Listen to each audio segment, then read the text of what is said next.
ನಮಸ್ತೆ, very good morning. Guarantee ನ್ಯೂಸ್ಗೆ ಸ್ವಾಗತ. ನಾನು ರಮ್ಯಾ. 50 ಗ್ಯಾರಂಟಿಯಲ್ಲಿ ಯಾವೆಲ್ಲ ಸುದ್ದಿ ಇದೆ ಅಂತ ಹೇಳಿ ಒಂದೊಂದಾಗಿ ನೋಡ್ತಾ ಹೋಗೋಣ.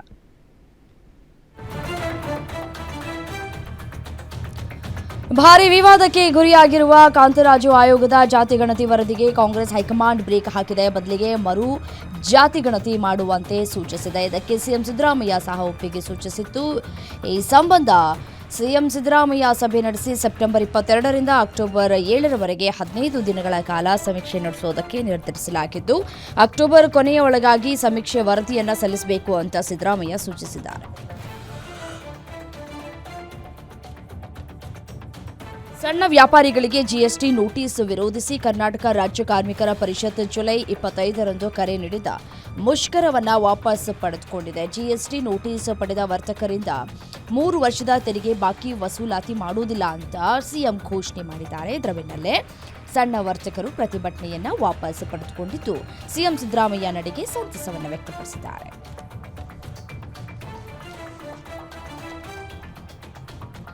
ಆಂಧ್ರದಲ್ಲಿ ರಾಜ್ಯ ಬಿಜೆಪಿ ಮುಖಂಡರ ಕೊಲೆಯನ್ನ ರಾಜ್ಯಾಧ್ಯಕ್ಷ ಬಿವೈ ವಿಜಯೇಂದ್ರ ಖಂಡಿಸಿದ್ದಾರೆ. ಈ ಕುರಿತು ಎಕ್ಸ್ನಲ್ಲಿ ಪೋಸ್ಟ್ ಮಾಡಿದ್ದು, ವೀರಸ್ವಾಮಿ ರೆಡ್ಡಿ, ಕೆವಿ ಪ್ರಶಾಂತ್ ರೆಡ್ಡಿ ಹತ್ಯೆ ಅತ್ಯಂತ ಅಮಾನವೀಯ. ಈ ದುರ್ಘಟನೆಯನ್ನ ಖಂಡಿಸಿ ಮೃತರ ಆತ್ಮಕ್ಕೆ ಶಾಂತಿ ಕೋರುವೆ. ಕೊಲೆಗಡಕರನ್ನ ಬಂಧಿಸುವ ನಿಟ್ಟಿನಲ್ಲಿ ಪೊಲೀಸರು ಕ್ರಮ ಕೈಗೊಳ್ಳಬೇಕು ಅಂತ ಒತ್ತಾಯಿಸಿದ್ದಾರೆ.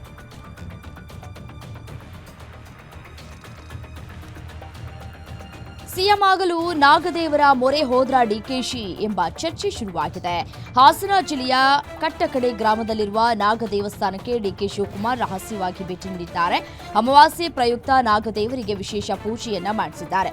ಸರ್ಕಾರಿ ವಾಹನ ಬಿಟ್ಟು ಖಾಸಗಿ ಕಾರ್ನಲ್ಲಿ ಯಾವುದೇ ಎಸ್ಕಾರ್ಟ್ ಇಲ್ಲದೆ ದೇವಸ್ಥಾನಕ್ಕೆ ಭೇಟಿ ನೀಡಿದ್ರು. ಹೀಗಾಗಿ ರಾಜಕೀಯದಲ್ಲಿ ಡಿಕೆಶಿ ನಡೆ ತೀವ್ರ ಕುತೂಹಲಕ್ಕೆ ಕಾರಣವಾಗ್ತಾ ಇದೆ.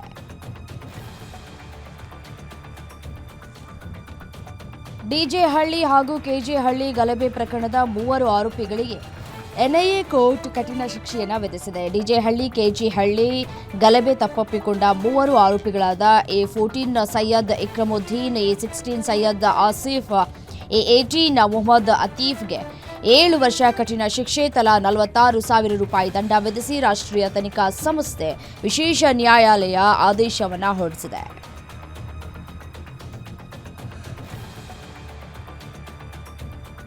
ಮೂಲದ 2 ಉದ್ಯಮಿಗಳು ಬಿಜೆಪಿ ಮುಖಂಡರನ್ನ ಆಂಧ್ರ ಪ್ರದೇಶದ ಬಾಪಟ್ಲಾ ಜಿಲ್ಲೆಯಲ್ಲಿ ಬರ್ಬರವಾಗಿ ಹತ್ಯೆ ಮಾಡಲಾಗಿದೆ. ಇವರಿಬ್ಬರು ತಂದೆ ಮಗ ಆಗಿದ್ದು, ರಿಯಲ್ ಎಸ್ಟೇಟ್ ಸಂಬಂಧಿಸಿದಂತೆ ಕೋರ್ಟ್ ಕೇಸಿಗೆ ತೆರಳಿದ್ದಾಗ ಅಪಹರಿಸಿ ಬರ್ಬರವಾಗಿ ಕತ್ತು ಸೀಳಿ ಭೀಕರವಾಗಿ ಕೊಲೆ ಮಾಡಲಾಗಿದೆ. ಮೃತರನ್ನ ಮಹದೇವಪುರ ಬಿಜೆಪಿ ಯುವ ಮುಖಂಡ ಪ್ರಶಾಂತ್ ರೆಡ್ಡಿ ಅವರ ತಂದೆ ವೀರಸ್ವಾಮಿ ರೆಡ್ಡಿ ಅಂತ ಗುರುತಿಸಲಾಗಿದೆ.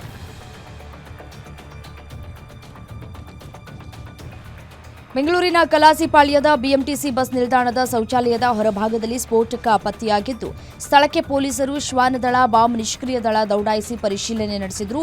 ಬಸ್ ನಿಲ್ದಾಣದ ಮೂಲೆಯಲ್ಲೂ ಪೊಲೀಸರು ತಪಾಸಣೆಯನ್ನು ನಡೆಸಿದ್ದಾರೆ. ಅಲ್ಲದೆ ಸ್ಥಳದಲ್ಲಿ ಸ್ಫೋಟಕ ಯಾರು ಇಟ್ಟಿದ್ರು ಅನ್ನೋದನ್ನ ಪೊಲೀಸರು ಶೋಧ ಕಾರ್ಯಾಚರಣೆಯನ್ನ ಮುಂದುವರೆಸಿದ್ದಾರೆ.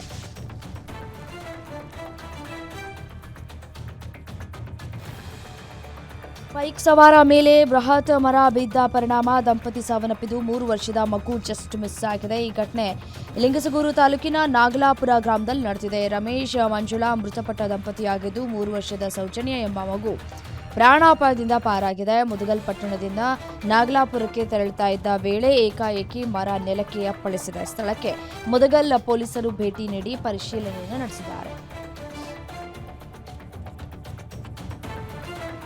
ಟೈರ್ ಬ್ಲಾಸ್ಟ್ ಆಗಿ ಬೈಕ್ ಪ್ರಪಾತಕ್ಕೆ ಉರುಳಿ ಬಿದ್ದಿದೆ. ಈ ಘಟನೆ ಚಿಕ್ಕಮಗಳೂರಿನ ಕಳಸ ಬೇಡಕ್ಕಿ ಬಳಿ ನಡೆದಿದ್ದು, ಅದೃಷ್ಟವಶಾತ್ ಬೈಕ್ ಸವಾರ ಪ್ರಾಣಾಪಾಯದಿಂದ ಪಾರಾಗಿದ್ದಾನೆ. ಕಳಸಕ್ಕೆ ತೆರಳುತ್ತಾ ಇದ್ದ ವೇಳೆ ಈ ಅವಘಡ ಸಂಭವಿಸಿದೆ. ರಸ್ತೆಗೆ ತಡೆಗೋಡೆ ಇಲ್ಲದಕ್ಕೆ ಬೈಕ್ ಪ್ರಪಾತಕ್ಕೆ ಬಿದ್ದಿದೆ. ಪದೇ ಈ ರೀತಿಯ ಅಪಘಾತಕ್ಕೆ ಜನ ಆಕ್ರೋಶವನ್ನು ಹೊರಹಾಕಿದ್ದು, ಕೂಡಲೇ ತಡೆಗೋಡೆ ನಿರ್ಮಿಸುವುದಕ್ಕೆ ಆಗ್ರಹಿಸಿದ್ದಾರೆ.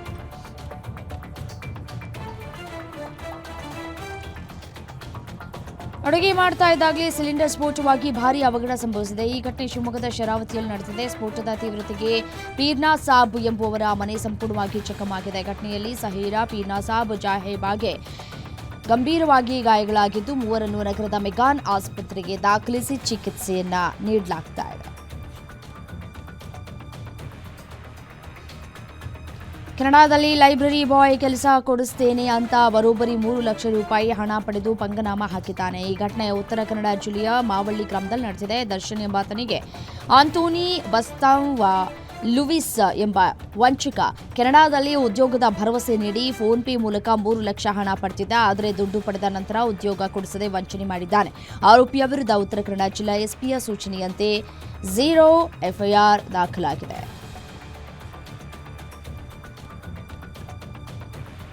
ಕರ್ನಾಟಕದಲ್ಲಿ ಮುಂದಿನ 1 ವಾರ ಮಳೆ ಮುಂದುವರಿಯಲಿದ್ದು ಕರಾವಳಿ ಸೇರಿದಂತೆ ವಿವಿಧ ಜಿಲ್ಲೆಗಳಿಗೆ ಯೆಲ್ಲೋ ಅಲರ್ಟ್ ನೀಡಲಾಗಿದೆ. ಕರಾವಳಿಯ 3 ಜಿಲ್ಲೆ, ಉತ್ತರ ಒಳನಾಡಿನ ಬೆಳಗಾವಿ, ಬಾಗಲಕೋಟೆ, ಬೀದರ್, ಕಲಬುರಗಿ, ವಿಜಯಪುರ, ಯಾದಗಿರಿ, ದಕ್ಷಿಣ ಒಳನಾಡಿನ ಚಿಕ್ಕಮಗಳೂರು, ಹಾಸನ, ಕೊಡಗು, ಶಿವಮೊಗ್ಗ ಹಾಗೂ ಮೈಸೂರು ಜಿಲ್ಲೆಗಳಿಗೆ ಯೆಲ್ಲೋ ಅಲರ್ಟ್ ಮುನ್ಸೂಚನೆ ನೀಡಲಾಗಿದೆ. ಕರಾವಳಿ ಹಾಗೂ ಮಲೆನಾಡು ಜಿಲ್ಲೆಗಳಲ್ಲಿ ರೆಡ್ ಅಂಡ್ ಆರೆಂಜ್ ಅಲರ್ಟ್ ನೀಡಲಾಗಿದೆ.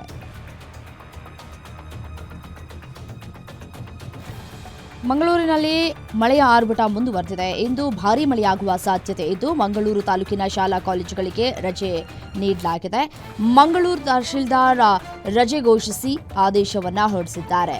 ಅಂಗನವಾಡಿಯಿಂದ ದ್ವಿತೀಯ ಪಿಯುವರೆಗೆ ಸರ್ಕಾರಿ ಅನುದಾನಿತ ಖಾಸಗಿ ಶಾಲಾ ಕಾಲೇಜುಗಳಿಗೂ ರಜೆಯನ್ನು ಘೋಷಣೆ ಮಾಡಲಾಗಿದೆ.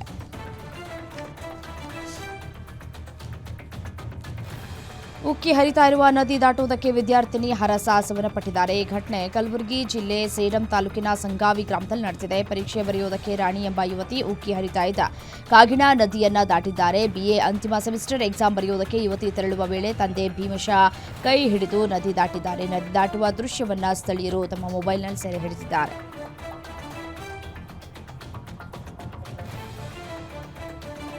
ಭಾರತದ ಉಪರಾಷ್ಟ್ರಪತಿ ಸ್ಥಾನಕ್ಕೆ ಜಗದೀಪ್ ಧನ್ಕರ್ ರಾಜೀನಾಮೆ ನೀಡಿದ್ದು ಕೇಂದ್ರ ಚುನಾವಣಾ ಆಯೋಗ ಉಪರಾಷ್ಟ್ರಪತಿ ಚುನಾವಣೆ ನಡೆಸುವ ಪ್ರಕ್ರಿಯೆ ಪ್ರಾರಂಭಿಸಿದೆ. ಭಾರತ ಚುನಾವಣಾ ಆಯೋಗವು ಮುಂದಿನ 48 ರಿಂದ 72 ಗಂಟೆಗಳಲ್ಲಿ ಉಪರಾಷ್ಟ್ರಪತಿ ಚುನಾವಣೆಯ ವೇಳಾಪಟ್ಟಿಯನ್ನು ಪ್ರಕಟಿಸಲಿದೆ. ಆಗಸ್ಟ್ ಕೊನೆಯ ವಾರದ ಒಳಗೆ ಭಾರತಕ್ಕೆ ನೂತನ ಉಪರಾಷ್ಟ್ರಪತಿ ಆಯ್ಕೆಯಾಗುವ ನಿರೀಕ್ಷೆ ಇದೆ. ರಾಷ್ಟ್ರಪತಿ ದ್ರೌಪದಿ ಮುರ್ಮು ಔಪಚಾರಿಕವಾಗಿ ಜಗದೀಪ್ ಧನ್ಕರ್ ಅವರ ರಾಜೀನಾಮೆ ಅಂಗೀಕರಿಸಿದ್ದಾರೆ.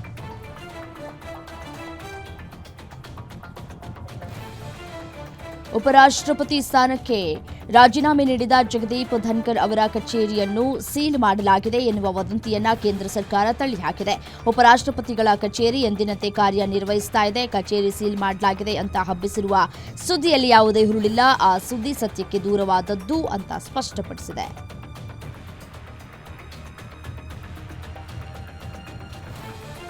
ಏರ್ ಇಂಡಿಯಾ ವಿಮಾನದಲ್ಲಿ ತಾಂತ್ರಿಕ ದೋಷ ಕಾಣಿಸಿಕೊಂಡ ಹಿನ್ನೆಲೆ ವಿಮಾನವು ಕೇರಳದ ಕೋಳಿಕೋಡ್ ಅಲ್ಲಿಗೆ ವಾಪಸ್ ಆಗಿದೆ. ಟೇಕ್ ಆಫ್ ಆಗಿ ಸ್ವಲ್ಪ ಸಮಯದಲ್ಲೇ ಮತ್ತೆ ಕೋಳಿಕೋಡ್ಗೆ ಹಿಂದಿರುಗಿದೆ.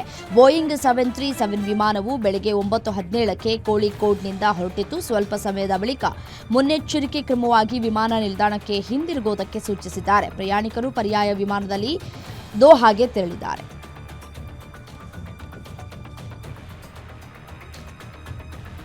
ಮಹತ್ವದ ಬೆಳವಣಿಗೆಯಲ್ಲಿ ಗುಜರಾತ್ ರಾಜ್ಯದ ಭಯೋತ್ಪಾದನಾ ನಿಗ್ರಹ ದಳವು ಭಾರತೀಯ ಉಪಖಂಡದ ಅಲ್ ಖೈದಾ ಜೊತೆ ಸಂಪರ್ಕ ಹೊಂದಿರುವ 4 ಭಯೋತ್ಪಾದಕರನ್ನು ಬಂಧಿಸಿದೆ. ಇವರಲ್ಲಿ 2 ಭಯೋತ್ಪಾದಕರನ್ನ ಗುಜರಾತ್ನಿಂದ, ಒಬ್ಬ ದೆಹಲಿಯಿಂದ ಹಾಗೂ ಮತ್ತೊಬ್ಬನನ್ನ ನೋಯ್ಡಾದಿಂದ ಬಂಧಿಸಲಾಗಿದೆ. ಇನ್ನು ಬಂಧಿತ ಭಯೋತ್ಪಾದಕರನ್ನ ಮೊಹಮ್ಮದ್ ಫರ್ದೀನ್, ಸೈಫುಲ್ಲಾ ಖುರೇಶಿ ಮತ್ತು ಮೊಹಮ್ಮದ್ ಫೈಕ್ ಅಂತ ಗುರುತಿಸಲಾಗಿದೆ.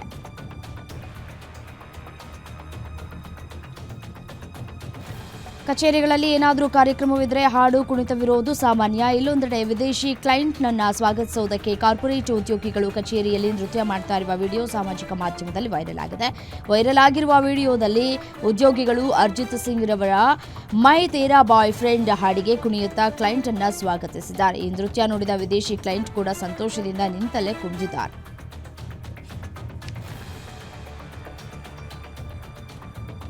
ಇತ್ತೀಚೆಗೆ ಊಹೆಯೂ ಮಾಡದಂತೆ ಕ್ರೈಂ ಪ್ರಕರಣಗಳು ಬೆಳಕಿಗೆ ಬರ್ತಾ ಇದೆ. ಇದೀಗ ಅಂಥದ್ದೇ ಪ್ರಕರಣವೊಂದು ಗುಜರಾತ್ನ ಭುಜ್ನಲ್ಲಿ ಬೆಳಕಿಗೆ ಬಂದಿದೆ. ಇಲ್ಲೊಬ್ಬ ಯುವಕ ತನ್ನನ್ನ ಸಾಕಿ ಅನ್ನ ನೀಡಿ ಬೆಳೆಸಿದ ಮನೆಗೆ ಕನ್ನ ಹಾಕಿದ್ದಾನೆ. ಗೋವಾದಲ್ಲಿ ತನ್ನ ಸ್ನೇಹಿತನೊಂದಿಗೆ ಜಾಲಿ ಮಾಡಬೇಕು ಅಂತ ಹೇಳಿ ಪ್ಲಾನ್ ಮಾಡಿ ಬರೋಬ್ಬರಿ 95 ಲಕ್ಷ ರೂಪಾಯಿ ಕದ್ದಿದ್ದಾನೆ. ಅಷ್ಟೇ ಅಲ್ಲದೆ ಗೋವಾಕ್ಕೆ ಹೋಗೋದಕ್ಕೆ ಸಿದ್ಧವಾಗಿದ್ದ ಯುವಕ ಸಿಕ್ಬಿದ್ದಿದ್ದಾನೆ.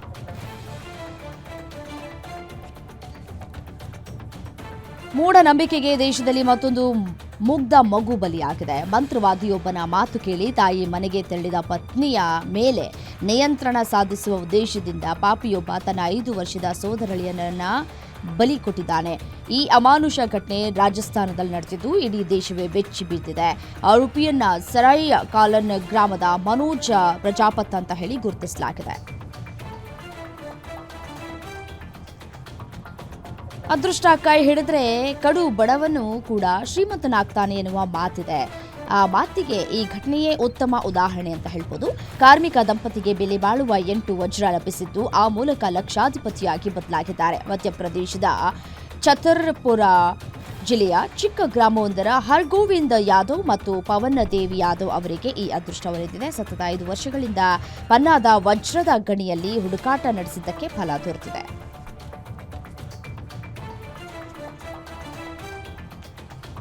ಬಾಹ್ಯಾಕಾಶದಲ್ಲಿ 18 ದಿನಗಳನ್ನ ಕಳೆದು ಮರಳಿ ಭೂಮಿಗೆ ಬಂದಿರುವ ಭಾರತೀಯ ಗಗನಯಾತ್ರಿ ಶುಭಾಂಶು ಶುಕ್ಲಾ ಮತ್ತೆ ನಡೆಯೋದಕ್ಕೆ ಕಲಿತಾ ಇರುವ ವಿಡಿಯೋ ಸಾಮಾಜಿಕ ಜಾಲತಾಣದಲ್ಲಿ ವೈರಲ್ ಆಗಿದೆ. ಸುಮಾರು 3 ವಾರಗಳನ್ನು ಬಾಹ್ಯಾಕಾಶದಲ್ಲಿ ಕಳೆದು ಬಂದಿರುವ ಅವರು ಈಗ ಭೂಮಿಯ ಮೇಲೆ ಚೇತರಿಸಿಕೊಳ್ಳುವುದಕ್ಕೆ ಬೇಕಾದ ಚಟುವಟಿಕೆಗಳನ್ನು ನಡೆಸ್ತಾ ಇದ್ದಾರೆ. ಈ ಕುರಿತು ಪೋಸ್ಟ್ ಮಾಡಿರುವ ಶುಕ್ಲಾ, ನನಗೆ ಶೀಘ್ರವಾಗಿ ಚೇತರಿಸಿಕೊಳ್ಬೇಕು ಅಂತ ಹಾರೈಸುವ ಅನೇಕ ಸಂದೇಶಗಳು ಬಂದಿವೆ. ನಾನು ಎಲ್ಲರಿಗೂ ಧನ್ಯವಾದ ಹೇಳೋದಕ್ಕೆ ಬಯಸ್ತೇನೆ ಅಂತ ತಿಳಿಸಿದ್ದಾರೆ.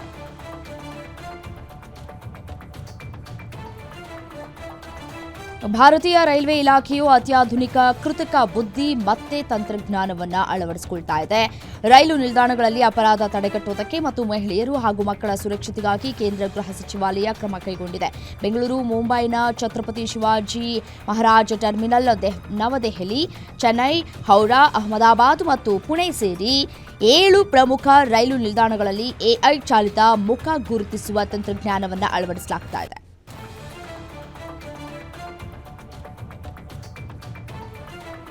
ಭಾರತೀಯ ವಾಯುಪಡೆಯನ್ನು ಸೇರಿ ಹಲವು ದಶಕಗಳ ಕಾಲ ದೇಶ ಸೇವೆಯನ್ನ ಮಾಡಿದ ರಷ್ಯಾ ನಿರ್ಮಿತ MiG-21 ಬೈಸನ್ ಫೈಟರ್ ಜೆಟ್ಗಳನ್ನು ಭಾರತೀಯ ವಾಯುಪಡೆ ಈ ವರ್ಷದ ಸೆಪ್ಟೆಂಬರ್ ವೇಳೆಗೆ ನಿವೃತ್ತಗೊಳಿಸಲಿದೆ. ಹಲವಾರು ಪ್ರಮುಖ ಕಾರ್ಯಾಚರಣೆಯಲ್ಲಿ ಭಾಗಿಯಾಗಿದ್ದ ಈ ವಿಮಾನವನ್ನು ಗೌರವಿಸಲು ಔಪಚಾರಿಕ ವಿದಾಯ ಸಮಾರಂಭವನ್ನು ಆಯೋಜಿಸಲಾಗುತ್ತಿದೆ ಅಂತ ಉನ್ನತ ಮೂಲಗಳು ತಿಳಿಸಿವೆ.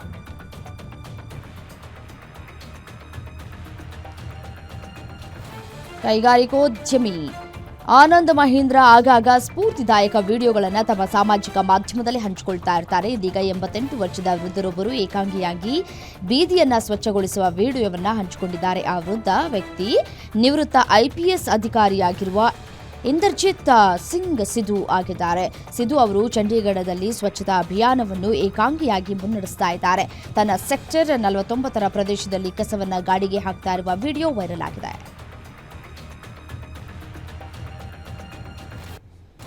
ಬಂಗಾಳಕೊಲ್ಲಿಯಲ್ಲಿ ಆಂಧ್ರಪ್ರದೇಶದ ಕರಾವಳಿಗೆ ಬಹಳ ಹತ್ತಿರದಲ್ಲಿ ಚಂಡಮಾರುತದ ಉಂಟಾಗಿರುವುದರಿಂದ ಬಿಹಾರ, ಬಂಗಾಳ, ಮಧ್ಯಪ್ರದೇಶ, ಛತ್ತೀಸ್ಗಢ, ಒಡಿಶಾ, ಪೂರ್ವ ರಾಜಸ್ಥಾನ, ಪಂಜಾಬ್, ಹರಿಯಾಣ ಮತ್ತು ದೆಹಲಿ, NCR ಹಾಗೂ ಈಶಾನ್ಯ ಭಾರತದಲ್ಲಿ ಭಾರೀ ಮಳೆಯಾಗುವ ಸಾಧ್ಯತೆ ಇದೆ ಅಂತ ಹವಾಮಾನ ಇಲಾಖೆ ಹೇಳಿದೆ. ಮುಂದಿನ 7 ದಿನಗಳವರೆಗೆ ಬಿಹಾರದ ಹಲವು ಜಿಲ್ಲೆಗಳಲ್ಲಿ ಭಾರೀ ಮಳೆಯಾಗುವ ಸಾಧ್ಯತೆ ಇದೆ.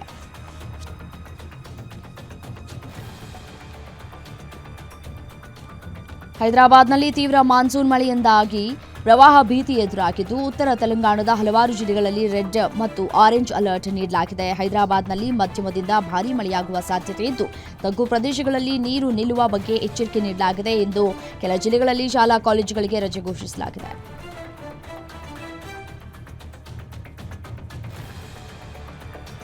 ಜಮ್ಮು ಮತ್ತು ಕಾಶ್ಮೀರದ ರಜೌರಿ ಜಿಲ್ಲೆಯಲ್ಲಿ ಸಂಭವಿಸಿದ ದಿಢೀರ್ ಪ್ರವಾಹದ ಸಂದರ್ಭದಲ್ಲಿ ನದಿಯಲ್ಲಿ ಸಿಲುಕಿದ್ದ 9 ವರ್ಷದ ಬಾಲಕನನ್ನು ಭಾರತೀಯ ಸೇನೆ ಮತ್ತು SDRF ಯಶಸ್ವಿಯಾಗಿ ವಿಮಾನದ ಮೂಲಕ ರಕ್ಷಣೆ ಮಾಡಿದ್ದಾರೆ. ಹಠಾತ್ ಪ್ರವಾಹದಿಂದ ಬಾಲಕ ನದಿಯ ಮಧ್ಯದಲ್ಲಿ ಸಿಲುಕಿಕೊಂಡಿದ್ದ.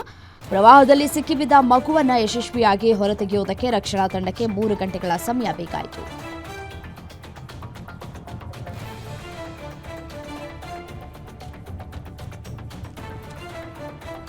ಭಾರತ ಹಾಗೂ ಬ್ರಿಟನ್ ನಡುವಿನ ಬಹುನಿರೀಕ್ಷಿತ ಮುಕ್ತ ವ್ಯಾಪಾರ ಒಪ್ಪಂದ ಕೊನೆಗೂ ಅಂತಿಮಗೊಂಡಿದೆ. ಈ ನಿಟ್ಟಿನಲ್ಲಿ ಪ್ರಧಾನಿ ಮೋದಿ ಬ್ರಿಟನ್ಗೆ ಭೇಟಿ ನೀಡಲಿದ್ದು ದಶಕಗಳಿಂದ ನೆನೆಗುದಿಗೆ ಬಿದ್ದಿದ್ದಂತಹ ಮುಕ್ತ ವ್ಯಾಪಾರ ಒಪ್ಪಂದಕ್ಕೆ ಅಧಿಕೃತವಾಗಿ ಸಹಿ ಹಾಕಲಿದ್ದಾರೆ. ಯಾವುದೋ ಒಂದು ದೇಶ ಮತ್ತೊಂದು ದೇಶದ ಜೊತೆಗೆ ಸುಂಕರಹಿತವಾಗಿ ಮಾಡಿಕೊಳ್ಳುವಂತಹ ಒಪ್ಪಂದವನ್ನ ಮುಕ್ತ ವ್ಯಾಪಾರ ಒಪ್ಪಂದ ಅಂತ ಹೇಳಲಾಗುತ್ತೆ. ಈ ನಿಟ್ಟಿನಲ್ಲಿ ಭಾರತ ಮತ್ತು ಬ್ರಿಟನ್ ನಡುವೆ ಮುಕ್ತ ವ್ಯಾಪಾರ ಒಪ್ಪಂದಕ್ಕೆ ಸಹಿ ಹಾಕುವ ನಿರೀಕ್ಷೆ ಇದೆ.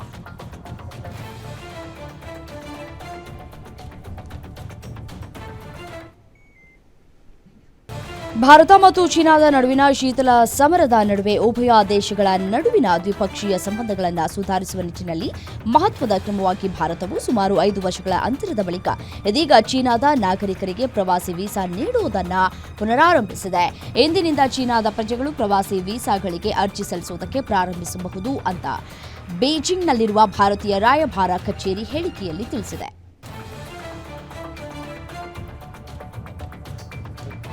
ಮಾಲ್ಡೀವ್ಸ್ನ 60ನೇ ಸ್ವಾತಂತ್ರ್ಯ ದಿನಾಚರಣೆಗೆ ಪ್ರಧಾನಿ ಮೋದಿ ಮುಖ್ಯ ಅತಿಥಿಯಾಗಿ ನಾಳೆ ತೆರಳಲಿದ್ದಾರೆ. 2 ವರ್ಷಗಳಿಂದ ಭಾರತ ಹಾಗೂ ಮಾಲ್ಡೀವ್ಸ್ನ ಸಂಬಂಧ ತೀರಾ ಹದಗೆಟ್ಟಿತ್ತು. 2023ರಲ್ಲಿ ಇಂಡಿಯಾ ಔಟ್ ಅಭಿಯಾನವನ್ನ ಮಾಲ್ಡೀವ್ಸ್ ಸರ್ಕಾರ ಆರಂಭಿಸಿತ್ತು. ಇದೀಗ ಮತ್ತೆ ಭಾರತದೊಂದಿಗಿನ ಸಂಬಂಧವನ್ನ ಸರಿಯಾಗಿಸಿಕೊಂಡು ಪ್ರವಾಸಿಗರನ್ನ ಆಕರ್ಷಿಸುವುದಕ್ಕೆ ಮಾಲ್ಡೀವ್ಸ್ ಮುಂದಾಗಿದೆ. ಮೊಹಮ್ಮದ್ ಮೈಜಾ ಮಾಲ್ಡೀವ್ಸ್ ಅಧ್ಯಕ್ಷರಾದ ಬಳಿಕ ಪ್ರಧಾನಿ ಮೋದಿ ಮೊದಲ ಬಾರಿಗೆ ಮಾಲ್ಡೀವ್ಸ್ಗೆ ತೆರಳುತ್ತಾ ಇದ್ದಾರೆ. ಜುಲೈ 25-26ರಂದು ಮಾಲ್ಡೀವ್ಸ್ನಲ್ಲಿ ಇರಲಿದ್ದಾರೆ.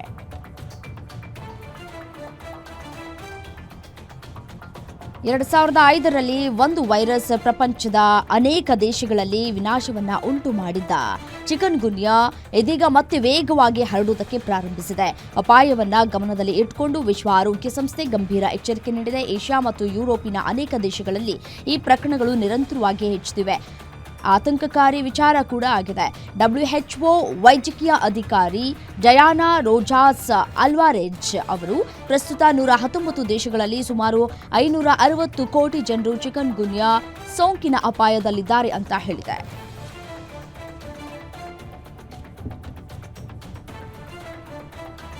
ಸಾಕು ನಾಯಿ ನೆಕ್ಕಿದ್ರಿಂದ ವೃದ್ಧ ಮಹಿಳೆ ಸಾವನ್ನಪ್ಪಿರುವ ಘಟನೆ ಆಘಾತಕಾರಿ ಇಂಗ್ಲೆಂಡ್ನಲ್ಲಿ ನಡೆದಿದೆ.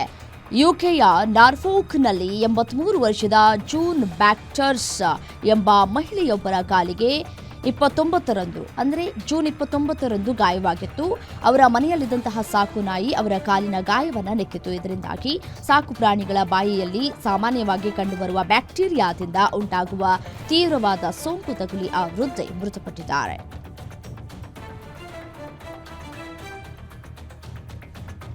ಭಾರತೀಯ ವಿದ್ಯಾರ್ಥಿ ಮೇಲೆ ಜನಾಂಗೀಯ ಪ್ರೇರಿತವಾಗಿ ದಾಳಿ ನಡೆಸಲಾಗಿದ್ದು, ವಿದ್ಯಾರ್ಥಿ ಗಂಭೀರವಾಗಿ ಗಾಯಗೊಂಡಿರುವ ಘಟನೆ ಆಸ್ಟ್ರೇಲಿಯಾದ ಅಡಿಲೇಡ್ನಲ್ಲಿ ನಡೆದಿದೆ. ಗಾಯಗೊಂಡಿರುವ ಭಾರತೀಯ ವಿದ್ಯಾರ್ಥಿ ಚರಣ್ ಪ್ರೀತ್ ಸಿಂಗ್ರನ್ನ ಆಸ್ಪತ್ರೆಗೆ ದಾಖಲಿಸಲಾಗಿದ್ದು, ಈ ಘಟನೆ ದೇಶಾದ್ಯಂತ ವ್ಯಾಪಕ ಆಕ್ರೋಶಕ್ಕೆ ಕಾರಣವಾಗಿದೆ. ಅನೇಕರು ಹೊರದೇಶಗಳಲ್ಲಿ ಭಾರತೀಯ ವಿದ್ಯಾರ್ಥಿಗಳ ಸುರಕ್ಷತೆ ಬಗ್ಗೆ ಕಳವಳವನ್ನು ವ್ಯಕ್ತಪಡಿಸಿದ್ದಾರೆ.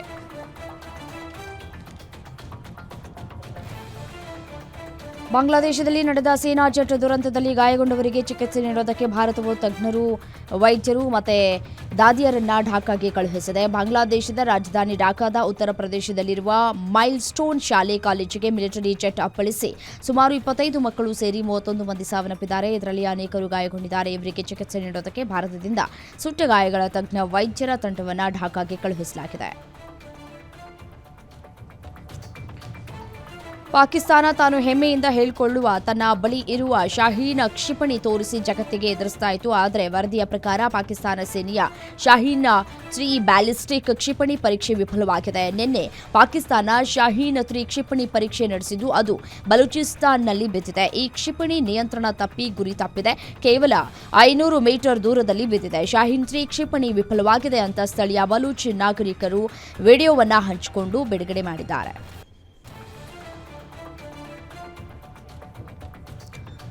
ಇಸ್ಕಾನ್ ನಡೆಸ್ತಾ ಇರುವ ಶುದ್ಧ ಸಸ್ಯಾಹಾರಿ ರೆಸ್ಟೋರೆಂಟ್ ಗೋವಿಂದಾಸ್ನಲ್ಲಿ ಆಫ್ರಿಕನ್ ಮೂಲದ ಯುವಕನೊಬ್ಬ ಕೋಳಿ ಮಾಂಸ ತಿಂತಾ ಇರುವ ವಿಡಿಯೋ ಭಾರಿ ವೈರಲ್ ಆಗಿತ್ತು. ಈ ಘಟನೆಯ ನಂತರ ಇಸ್ಕಾನ್ ಭಕ್ತರು ಶಾಂತವಾಗಿ ಪ್ರತೀಕಾರ ತೀರಿಸಿಕೊಂಡಿದ್ದಾರೆ. ಇಬ್ಬರು ಇಸ್ಕಾನ್ ಸಂತರು ಕೆಎಫ್ಸಿ ಔಟ್ಲೆಟ್ನ ಹೊರಗಡೆ ನಿಂತು ಹರೇ ರಾಮ ಹರೇ ಕೃಷ್ಣ ಅಂತ ಜಪಿಸಿದ್ದಾರೆ. ಇದರ ವಿಡಿಯೋ ವೈರಲ್ ಆಗಿದ್ದು ಜನರು ಅತ್ಯಂತ ಶಾಂತ ರೀತಿಯ ಪ್ರತೀಕಾರ ಅಂತ ಕರೆದಿದ್ದಾರೆ. ಯಶಸ್ವಿ ಜೈಸ್ವಾಲ್ ಹಾಗೂ ಸಾಯಿ ಸುದರ್ಶನ್ ಅರ್ಧಶತಕ ಬಲದಿಂದ ಭಾರತ ತಂಡ ಎದುರಾಳಿ ಇಂಗ್ಲೆಂಡ್ ವಿರುದ್ಧ 4ನೇ ಟೆಸ್ಟ್ ಪಂದ್ಯದ ಮೊದಲನೇ ದಿನ ಉತ್ತಮ ಆರಂಭ ಪಡೆದಿದೆ. ಮೊದಲನೇ ದಿನದಾಟದ ಅಂತ್ಯಕ್ಕೆ ಟೀಂ ಇಂಡಿಯಾ 83 ಓವರ್ಗಳಿಗೆ 4 ವಿಕೆಟ್ಗಳ ನಷ್ಟಕ್ಕೆ 264 ರನ್ಗಳನ್ನು ಕಲೆ ಹಾಕಿದೆ. ಆ ಮೂಲಕ ಮೊದಲನೇ ದಿನ ಪ್ರವಾಸಿ ಭಾರತ ತಂಡ ಶುಭಾರಂಭ ಕಂಡಿದೆ. ಇಂಗ್ಲೆಂಡ್ ವಿರುದ್ಧದ 4ನೇ ಟೆಸ್ಟ್ ಪಂದ್ಯದ ಮೊದಲ ದಿನವೇ ಆರಂಭಿಕ ಬ್ಯಾಟರ್ ಕೆಎಲ್ ರಾಹುಲ್ ಅವರು ನೂತನ ಮೈಲುಗಲ್ಲೊಂದನ್ನು ತಲುಪಿದ್ದಾರೆ. ಇಂಗ್ಲೆಂಡ್ನಲ್ಲಿ 1000 ಟೆಸ್ಟ್ ರನ್ಗಳನ್ನು ಪೂರ್ಣಗೊಳಿಸಿದ 5ನೇ ಭಾರತೀಯ ಕ್ರಿಕೆಟಿಗ ಎಂಬ ಹೆಗ್ಗಳಿಕೆಗೆ ಪಾತ್ರರಾಗಿದ್ದಾರೆ. ರಾಹುಲ್ 32 ರನ್ ಗಳಿಸ್ತಾ ಇದ್ದಂತೆ ಈ ಸಾಧನೆಗೈದರು. ನಾಲ್ಕನೇ ಟೆಸ್ಟ್ನಲ್ಲಿ ಕ್ರಿಸ್ ವೋಕ್ಸ್ ಬೌಲಿಂಗ್ ವೇಳೆ ಬ್ಯಾಟ್ ಮಾಡ್ತಾ ಇದ್ದ ಯಶಸ್ವಿ ಜೈಸ್ವಾಲ್ ಬ್ಯಾಟ್ ಮುರಿದು ಹೋಗಿದೆ. ಇದರಿಂದ ಭಾರತೀಯ ಕ್ರಿಕೆಟ್ ಅಭಿಮಾನಿಗಳು ತಂಡದ ಸ್ಟಾರ್ ಓಪನರ್ ಯಶಸ್ವಿ ಜೈಸ್ವಾಲ್ ಆಘಾತಕ್ಕೊಳಗಾದರು. ಇದಾದ ನಂತರ ಯಶಸ್ವಿ ಜೈಸ್ವಾಲ್ ಆಶ್ಚರ್ಯದಿಂದ ಬ್ಯಾಟ್ ಅನ್ನು ಪರಿಶೀಲಿಸುತ್ತಲೇ ಡ್ರೆಸ್ಸಿಂಗ್ ರೂಮ್ ಕಡೆಗೆ ಬೆರಳು ತೋರಿದರು. ಭಾರತ ಇಂಗ್ಲೆಂಡ್ ನಡುವೆ ನಡೀತಾ ಇರುವ ನಾಲ್ಕನೇ ಟೆಸ್ಟ್ ಪಂದ್ಯದ ಮೊದಲ ದಿನವೇ ಆಘಾತಕಾರಿ ಘಟನೆ ನಡೆದಿದೆ. ರಿಷಬ್ ಪಂತ್ ಅಪಾಯಕಾರಿ ಹೊಡೆತಕ್ಕೆ ಕೈ ಹಾಕಿ ಗಂಭೀರ ಗಾಯಕ್ಕೆ ತುತ್ತಾಗಿದ್ದಾರೆ. ಕ್ರಿಸ್ ವೋಕ್ಸ್ ಬೌಲಿಂಗ್ನಲ್ಲಿ ರಿಷಬ್ ಪಂತ್ ಅಪಾಯಕಾರಿ ಗಾಯಕ್ಕೆ ಒಳಗಾದರು. ಇದರಿಂದಾಗಿ ಅವರು ಬ್ಯಾಟಿಂಗ್ ಮುಂದುವರಿಸುವುದಕ್ಕೆ ಸಾಧ್ಯವಾಗದ ಮೈದಾನವನ್ನು ತೋರಿದ್ದು ಆಘಾತವನ್ನು ಮೂಡಿಸಿತ್ತು. ನಾಲ್ಕನೇ ಟೆಸ್ಟ್ ಪಂದ್ಯದಲ್ಲಿ ಭಾರತ ಇಂಗ್ಲೆಂಡ್ ತಂಡಗಳು ಕಾದಾಟ ನಡೆಸುತ್ತಿವೆ. ಈ ಪಂದ್ಯದಲ್ಲಿ ಆಡುವ ಮೂಲಕ ಭಾರತದ ಯುವ ವೇಗಿ ಅನ್ಶುಲ್ ಕಾಂಬೋಸ್ ಅಂತಾರಾಷ್ಟ್ರೀಯ ಟೆಸ್ಟ್ ಕ್ರಿಕೆಟ್ಗೆ ಪಾದಾರ್ಪಣೆ ಮಾಡಿದ್ದಾರೆ. ಆಕಾಶ್ ದೀಪ್ ಅವರು ಸ್ನಾಯು ಸೆಳೆತದ ಗಾಯಕ್ಕೆ ತುತ್ತಾಗಿದ್ದು ನಾಲ್ಕನೇ ಟೆಸ್ಟ್ ಪಂದ್ಯದಿಂದ ಹೊರಬಿದ್ದಿದ್ದಾರೆ. ಈ ಹಿನ್ನೆಲೆಯಲ್ಲಿ ಅವರ ಸ್ಥಾನಕ್ಕೆ ಅನ್ಶುಲ್ ಅವಕಾಶವನ್ನು ಗಿಟ್ಟಿಸಿಕೊಂಡಿದ್ದಾರೆ.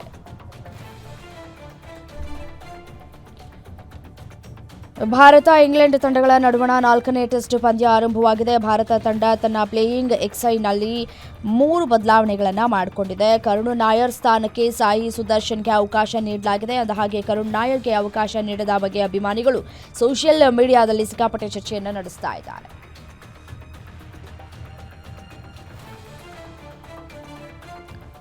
ರೇಣುಕಾಸ್ವಾಮಿ ಕೊಲೆ ಪ್ರಕರಣದಲ್ಲಿ ನಟ ದರ್ಶನ್ಗೆ ಎಂದು ಬಿಗ್ ಜೆ ದರ್ಶನ್ಗೆ ನೀಡಿರುವ ಜಾಮೀನು ರದ್ದು ಕೋರಿ ಬೆಂಗಳೂರು ಪೊಲೀಸರು ಸಲ್ಲಿಸಿರುವಂತಹ ಮೇಲ್ಮನವಿ ಅರ್ಜಿಯ ವಿಚಾರಣೆ ಇಂದು ಸುಪ್ರೀಂ ಕೋರ್ಟ್ನಲ್ಲಿ ನಡೆಯಲಿದೆ. ಪ್ರಕರಣದಲ್ಲಿ ನಟ ದರ್ಶನ್ ಮತ್ತೆ ಜೈಲು ಪಾಲಾಗ್ತಾರಾ ಇಲ್ಲವೇ ಹೈಕೋರ್ಟ್ ಕೊಟ್ಟಿರುವ ಜಾಮೀನು ಆದೇಶ ಮುಂದುವರಿಯುತ್ತಾ ಎಂಬುದನ್ನು ಸುಪ್ರೀಂ ಕೋರ್ಟ್ ನೀಡುವ ಆದೇಶದ ಮೇಲೆ ಎಲ್ಲವೂ ಕೂಡ ಅವಲಂಬಿತವಾಗಿದೆ.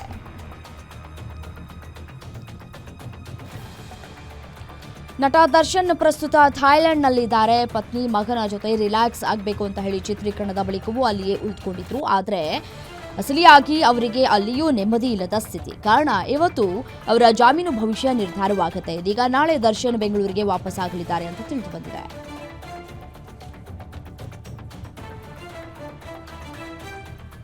ಆಂಧ್ರಪ್ರದೇಶದ ಡಿಸಿಎಂ ಪವನ್ ಕಲ್ಯಾಣ್ ನಟನೆಯ ಹರಿಹರ ವೀರಮಲ್ಲು ಸಿನಿಮಾ ಇವತ್ತು ಬಿಡುಗಡೆಯಾಗಲಿದೆ. ಸಿನಿಮಾದ ಪ್ರಚಾರ ಮಾಡಿರುವ ಜೊತೆಗೆ ಸಿನಿಮಾದ ನಿರ್ಮಾಪಕರಿಗೆ ಸಿನಿಮಾ ಬಿಡುಗಡೆಗೆ ಮುಂಚೆಯ ಭರ್ಜರಿ ಆಫರ್ ಅನ್ನು ಕೊಟ್ಟಿದ್ದಾರೆ.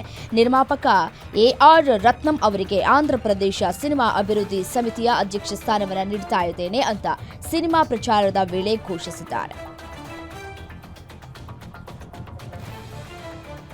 ಪವನ್ ಕಲ್ಯಾಣ್ ನಟನೆಯ ಹರಿಹರ ವೀರಮಲ್ಲು ಸಿನಿಮಾ ಇವತ್ತು ಬಿಡುಗಡೆಯಾಗ್ತಾ ಇದೆ. ಆದರೆ ಸಿನಿಮಾ ವಿರುದ್ಧ ಬಾಯ್ಕಟ್ ಟ್ರೆಂಡ್ ನಡೀತಾ ಇದೆ. ಪವನ್ ಕಲ್ಯಾಣ್ ಆಂಧ್ರಪ್ರದೇಶದ ಉಪಮುಖ್ಯಮಂತ್ರಿ ಆದ ಬಳಿಕ ಬಿಡುಗಡೆಯಾಗ್ತಾ ಇರುವಂತಹ ಅವರ ಮೊದಲ ಸಿನಿಮಾ ಇದು. ಆಂಧ್ರಪ್ರದೇಶದ ವಿಪಕ್ಷ ವೈಸಿಪಿಯ ಸದಸ್ಯರು ಜಗನ್ ಮೋಹನ್ ರೆಡ್ಡಿ ಅಭಿಮಾನಿಗಳು ಬಾಯ್ಕಟ್ ಟ್ರೆಂಡ್ ಮಾಡ್ತಾ ಇದ್ದಾರೆ. ಟ್ವಿಟರ್ನಲ್ಲಿ ಸಿನಿಮಾ ವಿರುದ್ಧವಾಗಿ ಹಲವು ಪೋಸ್ಟ್ಗಳನ್ನು ಹಂಚಿಕೊಂಡಿದ್ದಾರೆ. ನಟ ನಾಗಚೈತನ್ಯ ಅವರೊಂದಿಗೆ ಪ್ರೀತಿಸಿ ವಿವಾಹವಾಗಿ ಬಳಿಕ ವೈಮನಸ್ಸು ಮೂಡಿ ಸಮಂತ ವಿಚ್ಛೇದನ ಪಡೆದಿದ್ರು. ಬಳಿಕ ನಾಗಚೈತನ್ಯ ಅವರು ಶೋಭಿತಾ ಅವರನ್ನ ವಿವಾಹವಾಗಿದ್ದಾರೆ. ಇದೀಗ ನಟಿ ಸಮಂತ ಅವರು ಶೀಘ್ರವೇ ಮರು ವಿವಾಹವಾಗಲಿದ್ದಾರೆ ಎಂಬ ಗಾಸಿಪ್ ಹರಿದಾಡಿದೆ. ಈ ಮೂಲಕ ಅವರ ಮದುವೆ ಡೇಟ್ ಕೂಡ ಫಿಕ್ಸ್ ಆಗಿದೆ ಅಂತ ಹೇಳಲಾಗ್ತಾ ಇದ್ದು, ಇದೇ ವರ್ಷದ ಅಕ್ಟೋಬರ್ 6ರಂದು ಬಾಲಿವುಡ್ ಖ್ಯಾತ ನಿರ್ದೇಶಕ ರಾಜ್ ನಿಧಿ ಮೋರು ಜೊತೆ 2ನೇ ವಿವಾಹವಾಗಲಿದ್ದಾರೆ ಅಂತ ಹೇಳಲಾಗ್ತಾ ಇದೆ.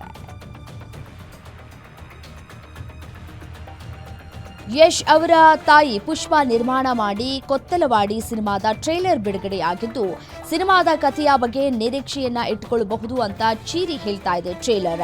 ಕೊತ್ತಲವಾಡಿ ಹೆಸರೇ ಸೂಚಿಸ್ತಾ ಇರುವಂತೆ ಒಂದು ಹಳ್ಳಿಯ ಕಥೆಯನ್ನ ಒಳಗೊಂಡ ಸಿನಿಮಾ ಇದಾಗಿದೆ.